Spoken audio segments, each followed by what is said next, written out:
The war had no name yet. That was how young it still was. 3 fleets hung in the dark above Velros Gate like teeth in a broken jaw, each one pointed at the others, each one waiting for someone else to blink.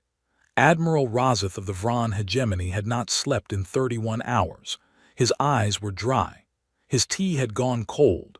His tactical board showed the same thing it had shown for 9 days, a perfect triangle of mutual destruction. The Sarith Compact held the eastern approach with 47 warships and a carrier that could crack a moon. The Dulan Free Colonies had planted themselves on the western ridge with gunships so old they rattled in idle, but there were 90 of them, and numbers still counted for something. The Vron sat in the center with 62 ships and the best shields in the sector. Nobody could fire first. That was the math. Whoever moved died because the other 2 would finish them, so they sat and waited and watched fuel reserves count down like a slow execution. Rozeth was reading the same supply report for the 4th time when his navigator made a sound. Not a word, just a sound. A low, uncertain breath that pulled Rozeth's attention across the bridge faster than any alarm could have. "Report," he said. The navigator's hands moved over the console slowly like she was afraid of what she was touching. "Anomalous contact, Admiral, emerging from the dead corridor. FTL dropout. Drive profile, not on record." The dead corridor was not supposed to be traversable. It had collapsed 40 years ago. No ship went in. Nothing came out. It was a graveyard of old wreckage and dead signals. Something had just come through it. Rozeth crossed the bridge in 6 steps and looked at the screen himself. The object was large. Not carrier large, but heavy, the kind of mass that said warship without needing to say anything else. It was angular in a way that Rozeth found almost aggressive, all flat planes and hard edges, like whoever built it had decided that beauty was not part of the contract. The hull was dark, scarred by impact craters and long burn marks that had never been repaired, just patched over again and again, like a soldier who kept returning to the same fight. It had no lights running. Its reactor signature was barely a flicker. It did not hail anyone. It did not raise shields. It simply held position at the mouth of the dead corridor and existed there, like it had always been there, like the universe had simply forgotten to mention it. Rozeth leaned forward. "Identification." "Hull designation is..." The navigator paused. "It is written in a Latin-based script, Admiral, human alphabet." A longer pause. "It reads, UESGRAVMIND." The bridge went quiet. Not the quiet of people waiting for orders. The quiet of people who had just heard something that reached into the part of the brain that handled fear, the deep part, the old part, and touched it gently. Rozeth straightened up. "Human vessel." "Yes, Admiral." He looked at his weapons officer. The weapons officer was already looking at him. Then, without receiving any order, without Rozeth saying a single word, the weapons officer reached down and powered off every active weapons system on the flagship. His hands moved carefully, methodically, like he had rehearsed this. Rozeth said very quietly, "I did not give that order." The weapons officer met his eyes. He was young. He had been in 3 engagements and never flinched in any of them. He looked frightened now. "No, Admiral, you did not." "Then explain yourself." The officer looked at the screen, at the dark angular ship sitting motionless in the mouth of an impossible corridor. "They came through the dead passage," he said. "No one comes through the dead passage. And look at that hull, sir. Those aren't fresh scars. They have been in a sustained engagement, recently. Something fought them and they are still here. Whatever fought them is not." Rozeth said nothing. "I did not want our weapons signature to be the first thing they noticed about us," the officer finished. On the long-range communications band, a sound emerged, static at first, then a pattern. The Sarith had gone dark, then the Dulans. One by one, across a standoff that had lasted 9 days, every powered weapon in every fleet in the system went offline. Not because of an order. Not because of a treaty. Because a ship that no one recognized had arrived through a place that should have killed it, and it was not asking permission to be there. Razeth stood at the center of his bridge and watched 3 battle fleets hold their breath. He thought about the reports he had read years ago in intelligence briefings. Things his superiors had told him were exaggerated, things filed under theoretical threat and quietly shelved. He did not think they were exaggerated anymore. The human ship had not moved, it had not spoken, it had not threatened anyone. It was just there in the dark, at the edge of the dead corridor, waiting with a patience that felt almost inhuman. Razeth pulled up a fresh channel log. He wanted to record this moment precisely, because he believed, with a certainty he could not explain, that whatever happened next was going to matter for a very long time. He spoke into the log. Day 9 of the Velros standoff. Contact made with an unregistered human warship at 412 Standard. Ship emerged from the collapsed corridor. No aggression displayed. No communication established. He paused. All 3 fleets have voluntarily stood down offensive posture. He stopped recording. He did not add the part that sat in his chest like a stone, the part where he admitted, only to himself, that he had not given the order either. He had simply looked at that ship. And his hands had not moved toward the weapons panel at all. Dura had not planned to be the most important person in the fleet today. She was an intelligence analyst. She worked in a room with no windows, surrounded by data terminals. Her rank was middling. The senior officers called her the librarian because she spent her shifts reading old reports instead of running tactical drills. She had never been in a real engagement. And yet, when the human ship appeared and every fleet went silent, it was Dura's captain who opened a channel directly to her terminal and said, "Analyst, my bridge, now." She grabbed the right files without thinking. Her hands knew where they were before her brain finished the order. She had read them so many times that the file paths were muscle memory. She was on the bridge in 4 minutes. The captain, a hard woman named Vel who had fought in 2 wars and never raised her voice, looked at Dura and said simply, "Tell me what we are dealing with." Dura set her data pad on the tactical table and pulled up the first file. 70 years ago, she said, the Vron hegemony made contact with a species in the outer rim.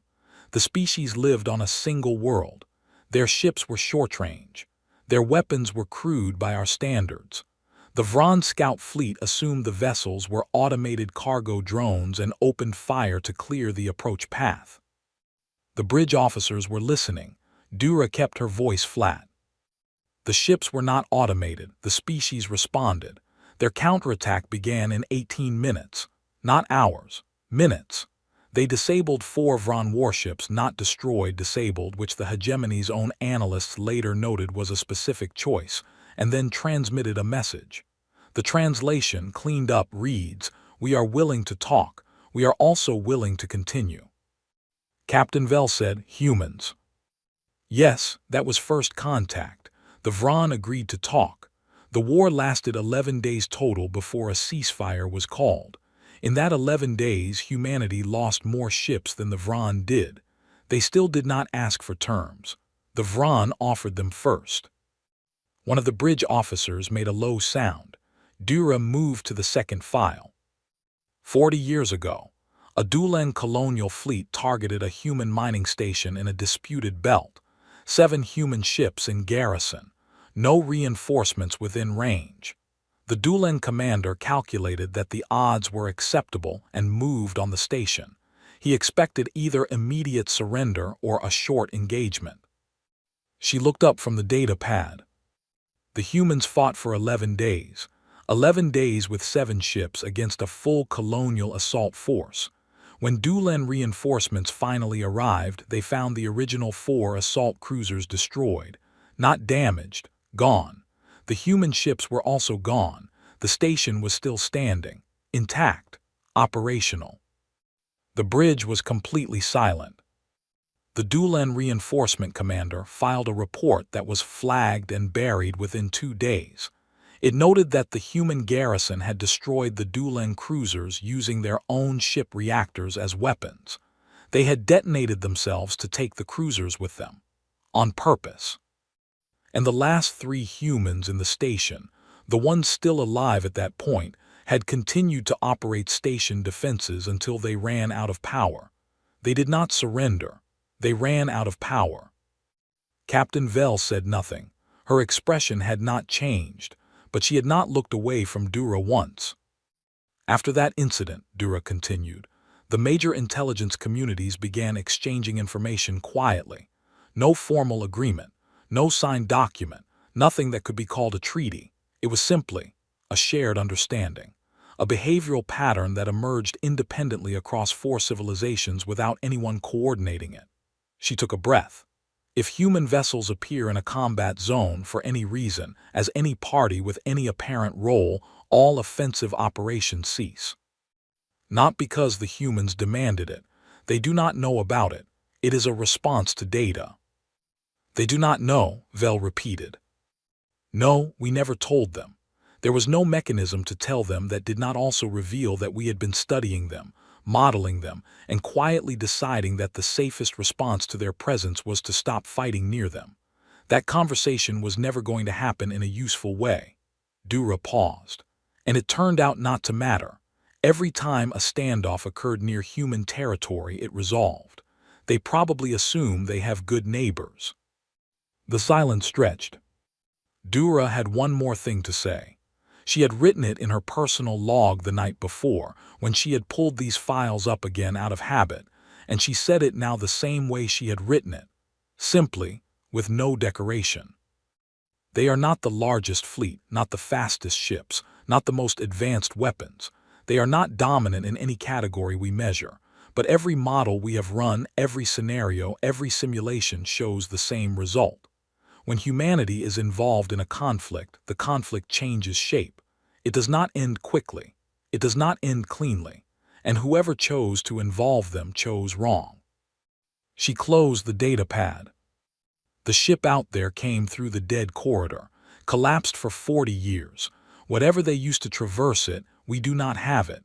Whatever fought them before they arrived, it lost. She looked at the captain steadily. Those are the things I would like us to remember before we consider doing anything at all. Captain Vell nodded once. Leave the files with me. Dura walked back to her windowless room and wrote one last line in her personal log. It read, I think we are going to end up owing them bread or something before this is over. She did not know, at the time, how accurate that was going to be. The smell was the first thing anyone noticed about the Gravemind. It smelled like burnt wiring, recycled air pushed through filters that needed replacing 3 months ago. And underneath all of that, something warm and almost sweet that did not belong on a warship at all. It was coming from the lower deck galley, where a crew member named Gus had been stress baking for the better part of 6 days, because Gus processed fear through his hands, and right now there was a great deal of fear to process. Commander Dara Osai did not notice the smell anymore. She had stopped noticing it around day 4 of the transit. What she noticed now was the list, the long, handwritten, completely unacceptable list that her chief engineer Peta had slid across the nav console at her without comment. Dara read it. She read it a second time. She set it down and looked at the ceiling, which had a long crack running across it from the event they were not officially calling a catastrophic drive failure, because calling it that would require her to file 7 additional reports. Peta, she said, when you say the forward shield array is at 11%. I mean 11%, Peta said. She was lying on her back under the secondary power coupling with a tool in each hand and a headlamp strapped to her forehead. She had been there for 4 hours. She seemed completely comfortable. It is not 11% like almost 12%. It is 11% like almost 10%. I'm working on it. And the weapons systems. Which ones? Dara closed her eyes. Any of them. Not presently. Define presently. Define weapon systems. Dara opened her eyes. Bello, her XO, was standing at the sensor console with his back to her, and she could tell from the set of his shoulders that he was trying very hard not to be involved in this conversation. He had a habit of going very still when he wanted to disappear. It did not work. He was very large. Bello, she said, what does the external read look like? Good news or actual news? Actual. He turned around slowly. We have 3 large contacts at distance. My first read said mining platforms. However, I have since improved the sensor resolution. And they are not mining platforms. A pause settled over the bridge. The recycled air hummed. From below, distantly, the smell of Gus's baking drifted up through the ventilation like a rumor of something normal. How not mining platforms? Dara said. Bello turned his screen toward her. The image was grainy through the damaged sensors, but the shapes were clear enough. Long hulls, weapon emplacements, engine profiles that had no business being on anything that mined rock. Hundreds of them, arrayed in a formation that Dara's trained eye read, immediately and without any room for doubt, as combat posture. How many? She said. Counting active signatures. Bello looked at his screen. Over 300, split between 3 groups. Each group appears to be a distinct fleet. They are not currently pointed at each other. What are they pointed at? Bello looked up at her. Dara said. She did not sit down. Sitting felt wrong. Instead, she walked slowly to the viewport and looked out at the dark, at the distant suggestion of running lights that resolved, now that she was looking for them, into the outline of something vast and organized and extremely armed. 3 fleets, over 300 ships, all of them apparently very interested in the Gravemind. She thought about this for a moment. Shields are at 11%, she said. Yes, PETA called from under the coupling. Weapons are offline. Presently, PETA said, with the tone of someone who found the word useful precisely because it was flexible. Our drive is held together with emergency sealant, and Dara checked the list. Apparently also with a length of structural cable that PETA has routed through the compression chamber in a way that she describes as creative. It is creative, PETA confirmed. Dara folded the list and put it in her pocket. She looked at Bello. He was watching her with the expression he always wore when a situation had moved beyond the parameters they had trained for, not afraid exactly, but alert in a way that was one step short of afraid. She had seen it before. She trusted it. Are they moving? She asked. No, they've been stationary. Any hails? None. Any weapons locks on us? Bello checked. None active. I'm reading a lot of powered-down weapons signatures across all 3 fleets. It's like they all went cold at once. Dara thought about that. 3 fleets, combat formation pointed at her ship, weapons powered down, not hailing, just watching. She did not know what to make of it. She had run through 3 possible explanations in the last 30 seconds and rejected all of them. The 4th explanation was that she was missing something significant about the situation, which was the explanation she did not like but which was probably correct. All right, she said finally. Nobody hails anyone yet. PETA, keep working on those shields. Bello, keep watching them. Don't do anything they might read as threatening. Our forward array looks like a weapons charge-up when it powers on, Bello said. The communication array. Then we don't power it on yet. What do we do? Dara looked out at the dark and the hundreds of silent ships that were pretending, very politely, not to be there. We think, she said. From below, the smell of fresh bread rolls drifted up through the vents. It was genuinely the most comforting thing on the ship. On the 18th hour, someone on the Dulan side made a mistake. It was not malicious. That was what made it worse in a way. A junior weapons officer named Orit, 22 years old, undertrained, running on stimulants because his shift rotation had been badly mismanaged, saw what his damaged console was reporting as an energy spike from the human vessel, assumed it was a weapons charge, and activated a targeting lock on the nearest Vron frigate, a defensive reflex, the kind of error that happened when exhausted hands moved faster than exhausted minds. The lock lasted 4 seconds. In those 4 seconds, every sensor screen across 3 fleets lit up. The Vrons saw it, the Sorith saw it, everyone saw who the lock was on, and everyone saw who had activated it. A cascade of alert signals crossed the silence like stones thrown into still water. On the Vron flagship, Admiral Razeth watched the lock appear and disappear on his board and thought, very specifically, here it is. This is the moment. Someone will respond to the Dulan. Someone else will respond to that response. And then we will be in a war that none of us came here to start. He watched the human ship. It did not move. Then its energy signature shifted. The spike was sharp, clear, and unmistakable, a power draw that on any ship in this system would mean one thing: weapons systems coming online. Every tactical officer across 3 fleets read it the same way. Razeth heard someone on his own bridge say, quietly, "They are charging." The word charging carried a specific weight in a room full of people who had been trying very hard to be invisible for 18 hours. The Dulan weapons lock dropped instantly. Orit's hands pulled back from his panel like it had burned him. Whatever Dulan commander was watching that situation resolved it in under a second. Nobody wanted to be the one holding a weapons lock when the human ship finished charging. Silence. The human energy signature held its peak for 6 seconds. Then it leveled out. And then, across the broadband, across every open channel that all 3 fleets were monitoring out of professional habit and personal anxiety, a voice came through. It was a human voice. It was female.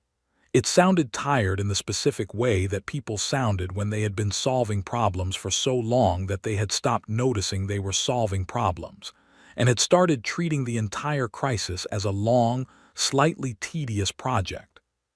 The translation software across the fleet scrambled to keep up. It was imperfect, but the meaning came through. "This is Commander Dara Osai, UES Gravemind. We are a vessel in distress. Our drive is non-functional. Our shields are at 11%. We are not looking for a fight." A pause. A very human pause, the kind that meant someone was choosing words carefully. "We are looking for a tow." Razeth stared at his speaker. The voice continued. "We also have baked goods available as a trade offer. Our crew has been stress baking for 6 days, and there is genuinely more bread than we can eat. I am not joking. This is a real offer." The silence that followed was total, not the silence of tactical calculation, not the silence of fear or readiness. The silence of 3 battle fleets, over 300 warships, thousands of trained crew, veteran commanders with decades of combined service, collectively trying to process what they had just heard. On the Vron bridge, Razeth's youngest navigation officer, a woman who had, until this moment, been rigidly professional for the entirety of her posting, made a sound. A single, short, involuntary sound that was unmistakably a laugh.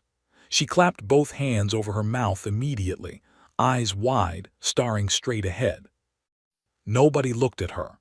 If anyone had looked at her, they might have started too, and that was a situation none of them were equipped to manage. Razeth cleared his throat. "Tactical," he said, in a voice that was controlled and even.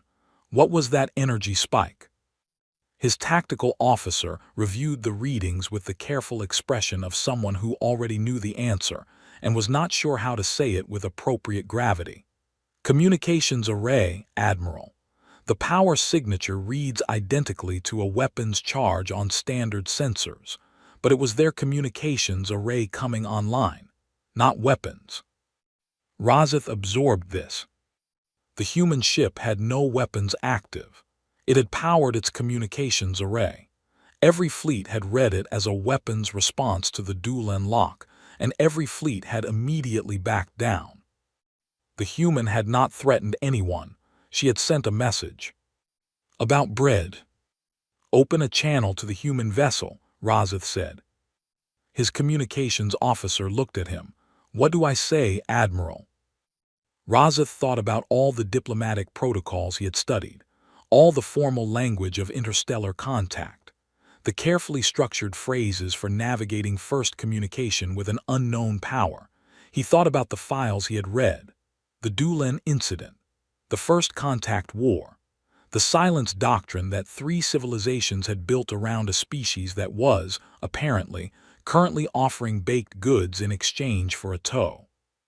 He thought about the crack in their hull and the score marks that crossed the entire port side, and the fact that they had come through a dead corridor that no ship had successfully traversed in 40 years.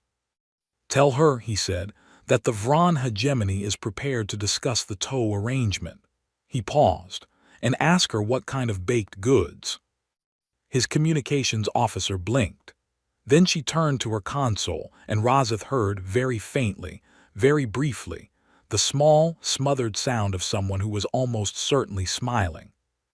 He did not comment on it. He was doing the same thing.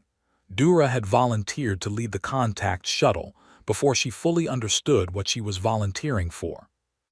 She had done it because she was the only person in the Sarith fleet who had read the complete human file, and her captain had looked at her with an expression that made it clear she was also the only person. The captain was not going to send into that situation unarmed with context. She had done it because it was the right call. She had done it because she was, underneath the mild exterior and the windowless office, genuinely curious in a way that sometimes outpaced her caution. She regretted none of that, but she had not expected the smell. The docking tube opened into a corridor that smelled like a bakery had exploded inside a machine room. It was a deeply confusing sensory experience, and it took Dura several seconds to resolve it into its components. Yes, the ship was damaged, and yes, something had been baked recently, and yes, both of those things were apparently true at the same time, and the humans saw nothing unusual about this. Commander Dara Osai met them at the docking ring. She was shorter than Dura had expected. She had the look of someone who had been running at a deficit for a while, not broken by it, just carrying it, the way a person carried a heavy bag on a long walk. She shook Dura's hand with a firm, dry grip and said, "Thanks for coming over. Sorry about the state of things. We had an incident." "Yes," Dura said, "we are aware. Walk with me, I'll show you around." The tour of the Gravemind took 20 minutes. It was educational in ways Dura had not prepared for. The forward shield emitters were held in place partly by emergency sealant and partly by a length of structural cable that the chief engineer Peta, who they passed twice during the tour because she was apparently everywhere simultaneously, had rerouted through a system that was, as she explained without being asked, not technically designed for it, but was technically working so the distinction felt academic. The primary weapons array was offline, not damaged in a vague, fixable way, offline in the way that required parts that were not on the ship. The secondary weapons array had been cannibalized for shield power. The tertiary point defense system was working, but Dara mentioned it with the resigned tone of someone describing a functioning smoke alarm in a house that had no roof. "You have no functional weapons," Dura said. She said it carefully because she was still working out how to hold this information. "Not presently," Dara said. She used the word the same way her chief engineer did, with a flexibility that suggested it was a ship-wide philosophy rather than a technical assessment. They arrived at the galley. A human named Gus, large, quiet, with flour on his uniform that he had apparently stopped noticing, had laid out a tray of dense, dark rolls on the table. He nodded at the delegation once and went back to whatever he was making next. Dura looked at the rolls. She picked one up because it seemed like the diplomatic thing to do. She bit into it. Something happened in her brain that she could not fully describe. It was heavy and warm and had a slight bitterness that came from something burned into the crust, not ruin, just marked, and underneath that a depth of flavor that she did not have the vocabulary to name. She chewed slowly. She swallowed. She looked at the roll in her hand. She put her professional expression back on and set the roll down. She was going to think about that roll later, privately, for a long time. "Commander," she said as they moved back to the nav bay, "I need to tell you something." Dara looked at her. "That sounds like a sentence with a complicated ending." "It is." Dura folded her hands. "When your ship appeared at the mouth of the dead corridor, every fleet in this system powered down its weapons. All three of them, simultaneously, without receiving any order to do so." Dara said nothing. This was not a coincidence. There is an understanding, not a treaty, not a written agreement, but a shared behavioral pattern among the major powers in this region. When human vessels are present in a combat zone, we stop fighting. This emerged from two historical incidents involving human military engagements. Dura paused. "You have a reputation that you did not seek and were never informed of." The silence stretched out. Dara's exo-bellow had joined them quietly at some point. He was looking at the ceiling. "We never told you," Dura continued, "because there was no clean way to say it, and because you never seemed to need to know." Dara let out a slow breath. "So we've just been out here, living our lives, going about our business, and 3 fleets of warships powered down because we showed up." "Yes. In a ship with no weapons. We did not know that at the time." "Right." Dara was quiet for a moment. Then, "That is either the funniest thing I have ever heard or the most terrifying. I genuinely cannot decide which." Dura thought about how to answer that. She thought about the 2 historical incidents. She thought about 11 days of fighting and reactors used as weapons, and a station that was still standing. "Perhaps," she said carefully, "it is both at the same time." Dara looked at her with an expression that Dura could not fully read, surprise, and something older than surprise, something that was starting to understand its own shape. "Yeah," Dara said quietly, "maybe that's about right." From the galley, the smell of something new baking moved through the corridor like a slow, warm tide. Nobody had planned for the problem of too many tow lines. The Vron had offered first, Razith's message reaching the Gravemind within minutes of Dura's shuttle docking. Formal, politely worded, framed as interstellar goodwill. The Sarith had offered 20 minutes later, warmer in tone and notably specific about their cable quality. The Dulan offer arrived attached to a cargo drone that bumped against the airlock. A crew member named Rin brought it to Dara and said, "There is a crate outside. I think it is an apology."